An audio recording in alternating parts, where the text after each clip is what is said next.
So, yon mga idol, samahan nyo nga pala dito mag-grass cutter po sa may patio to. Pero bago ang lahat, ipapakita ko sa inyo kung paano ginagawa natin sa araw-araw. Kaya nga po pala, tinanggal natin spark plug dahil po ay maitim at hindi po natakbo. Linisin po natin yung grass cutter na ating ginagamit. Ayan nga po, makikita nyo mga idol at pupunasan po natin para po yung loob niya ay matuyo.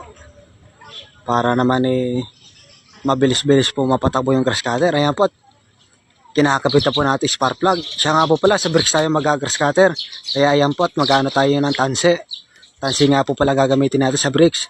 Ayan nga po pala mga idol, at testing na po yung grass cutter. At tagal nga pong baltakin at tagal po mag-start. Siyempre po, ayan nga po, patakbohin natin. Pilot share naman po mga idol. Ayan nga po, at na testing na natin.